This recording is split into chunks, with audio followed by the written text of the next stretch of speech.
Buenas noches, bienvenidos a otra emisión de Filmoteca. ¿Cómo le va, Manes? Muy bien.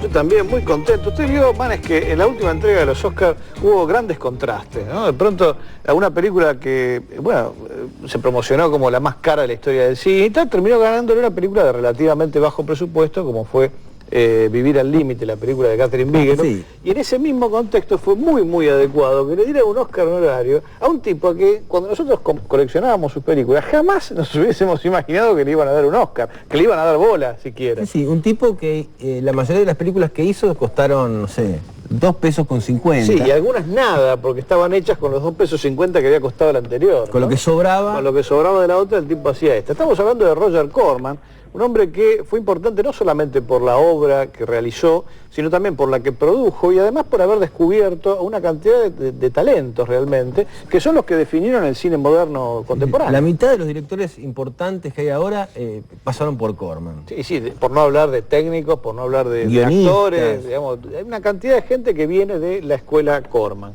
Así es. Vamos a dedicarle entonces toda esta semana a Roger Corman, es la segunda semana que le dedicamos a él, viendo algunas de sus películas más importantes, y vamos a alternar a lo largo de esta semana las copias que más o menos se consiguen, más o menos, y que vamos a poder ver con subtítulos, con otras que solamente van a ver ustedes aquí en Filmoteca y que salen de copias que, bueno, proceden de las viejas distribuidoras, hoy cerradas ya, que daban sus películas al legendario Sábado de Superacción. Películas que ha juntado acá el amigo Manes, o Víctor Iturralde también, y en algún caso Octavio Fabiano. En esos casos van a ver que las copias están dobladas al castellano, como se daban en ese momento. Castellano neutro. Castellano neutro.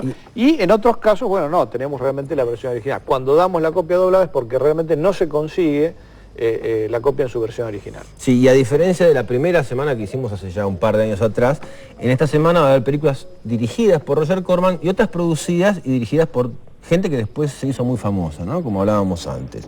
Para empezar vamos a ver una de las, para mí, obras maestras de Corman, que es A Bucket of Blood, un balde de sangre, se llamó, o algo así. Sí, acá le pusieron El Falso Escultor. Ah, cierto, El Falso Escultor. Que es un título que de alguna manera revela un poco la película, aunque bueno, hay que haberla visto para entender la relación, ¿no? Película que es esas ideas geniales, o sea, no hay casi nada de forma y hay un gran concepto, ¿no? O sea, al revés de lo que pasa, por ejemplo, con James Cameron, ¿no?, que hizo una película bastante vacía, donde gastó $600 millones. Que era pura forma. Pura forma. Acá es una película que se hizo en 5 días.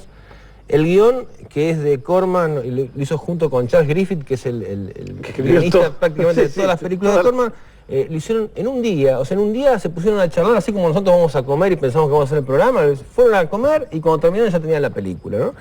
Y trata un poco sobre lo que era en ese momento el mundo del arte beatnik, ¿no? El mundo beatnik, lo que sería el arte contemporáneo de ahora, ¿no? Sí, hay que decir que uno recuerda a veces por haber oído, digamos, o sin haberlas visto las películas de Corman, relacionándolas siempre al género de terror, por la serie de Poe que hizo con Vincent Price, pero en realidad tiene muchas comedias. Esta, por ejemplo, es una comedia, es una sátira esta película, aunque tiene algunos elementos de horror.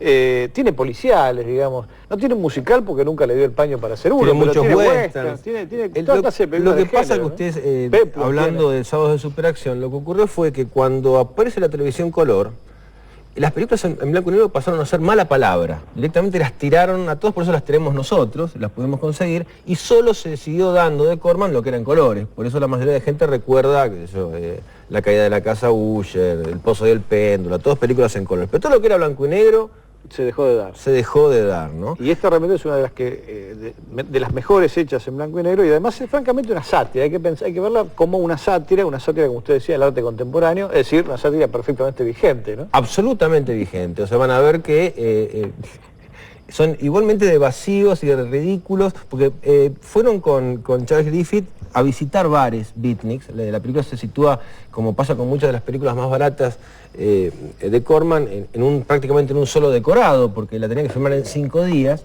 Era un tipo que aprovechaba al máximo los 2 pesos que tenía para hacer la película. Entonces ellos fueron a visitar varios bares y estuvieron investigando a ver cómo era la estética, los poemas que hacían. Y en base a eso hicieron una comedia de terror. La mayoría de las comedias de terror de esa época son directamente espantosas. Por eso esta película sobresale, ¿no?, en ese género, porque es una película llena de ironía, tiene elementos de terror, pero básicamente es una comedia negra, diría, ¿no? Exactamente. Hay un homenaje, por supuesto, a esta película en Gremlins 2, película de Joe Dante, que es uno de los discípulos de Corman, un homenaje perfecto, realmente, que no vamos a anticipar. Y bueno, vamos a ver entonces esta película de Bucket of Blood o El falso escultor. Como es corta, después vamos a tener un pequeño plus en Filmoteca en relación con el protagonista de esta película que hace del escultor, que es un actor, digamos, muy querido por nosotros, Dick Miller, sobre el cual después vamos a volver. Vemos entonces El falso escultor y después seguimos aquí en Filmoteca.